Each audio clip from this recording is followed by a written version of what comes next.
Bro. I just got home. And I'm like ready for a nap. I'm gonna take a nap right here. Oh my god, dude. I wasn't even like particularly tired like that. Oh my god. It's delivered. 1 second. I just got an email saying that I had a package delivered. I'm super fucking excited about it. I just ate like a shit ton of steak. I'm feeling like proteined, fully proteined over here. Oh, I'm back on my diet. Yeah. I'm back on keto. I'm not like in ketosis yet, but I'm in the beginning stages. Because since I did the body transformation picture, I'm at my original weight that I did in 2023, in the same weight, but my body composition's different.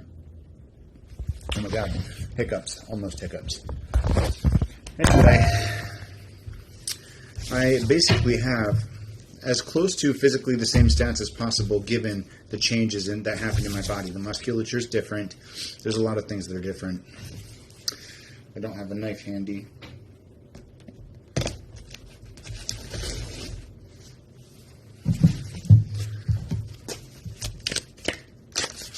It'll be okay. Anyway.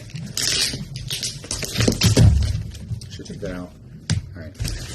We're gonna hope that's alright. That was just a knife. Right? What was it talking about? I don't remember. Anyway, I got home from work. Okay, work. I had that one-on-one with my boss's boss finally, and that did not go well. Essentially, how cool is that?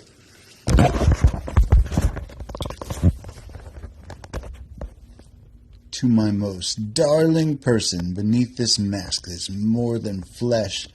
Beneath this mask lies an idea. Ideas, my dear friend, are bulletproof. It appears you two have chosen to don the visage of defiance, and for that I extend my sincerest thanks. In these times, peculiar times, it is refreshing to know that there are still those who appreciate the power of a symbol. May this mask serve you well, and not just as a costume, but as a reminder that beneath society's illusions, there remains the beating heart of freedom. So, as the 5th of November draws near, remember,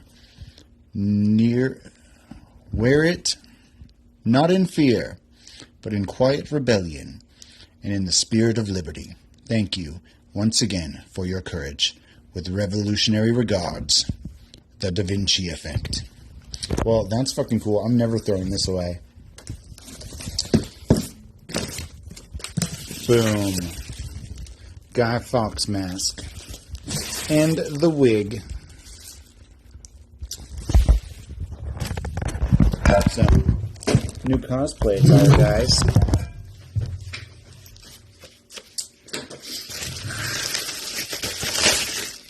What do we think? It looks pretty big, but it also looks adjustable. I'm here for it. Let's fucking go! The wig looks complicated. I've never done a wig before. Okay, there's a clip in here. How does this work?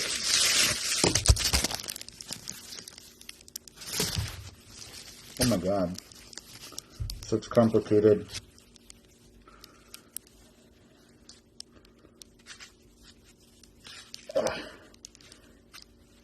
Alright. Clearly, I'm not a wig expert. We're gonna practice this. So, Guy Fawkes is in the house. It looks like a pretty durable material. It's got a forehead guard. I got it from Da Vinci Effect on Etsy, and the mask is adjustable.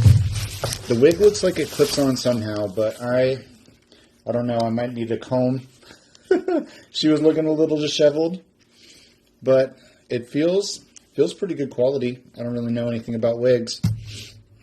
Let's fucking go. Anyway, this is like weirdly appropriate. Oh, I guess it comes with like a hair cover too. That's neat.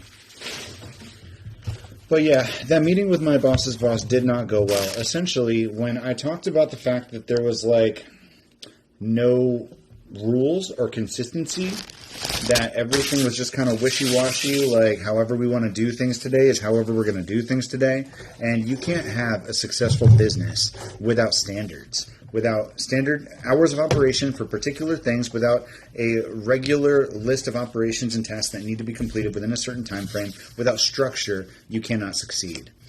And I explained that. And she gave me that whole like Pirates of the Caribbean, like, oh, we have rules, but they're really more guidelines. And so I'm like, okay, you're not captain of the Black fucking Pearl. Like, this is a nonprofit. And she's like, yeah, this is a nonprofit. Our entire job here, our entire mission here is to raise money for affordable housing. And I'm like, yes. And she's like, she told me that the strength. I'm not supposed to share specific numbers. She told me that the business is not creating the fund. It is eating the fund. And that they are hemorrhaging money, essentially. So I am like, if you are dealing with a financial hemorrhage like that, then you have to understand that you are lacking structure. You cannot cast a wide net, pull in all of the garbage that you find, and expect to make these extravagant goals. You need targeted donations that are of a certain quality that you can actually sell for retail value, or something similar to it. You can't use 75% junk material and expect to meet a $3,000, $4,000 sales goal. If the product isn't there, then it's not going to be achievable. And if you are not going to have a certain amount of structure within the business, then you're not going to have either the quality of training necessary in order to upsell, because that's what you're relying on at that point. If you are just getting whatever garbage there, you need to stay a snake oil salesman to sell it for whatever you can get for it. And she told me, like, they're basically willing to do whatever they have to do. They'll allow donations to come in any time of day. They're going to take it from wherever they can get it. They're going to take whatever they can get because they are desperate to make whatever they need to make. And I tried to say something else after that. I tried to say something else. And she said, look, I've been doing this for 7 years. And this is probably what shoots me in the foot here. I told her straight up, just because somebody's been doing something for a certain number of years doesn't mean that they've been successful at it.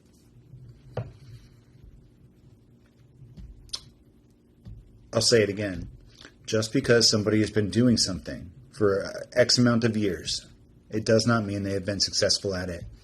And going forward with the mentality that this is how it's always been done, this is how we do it, when there is no structure, when there are no rules, when everything is really just guidelines and you aren't providing any sort of stability or foundation from which to build, and then firing tenured partners because they are inconsistent.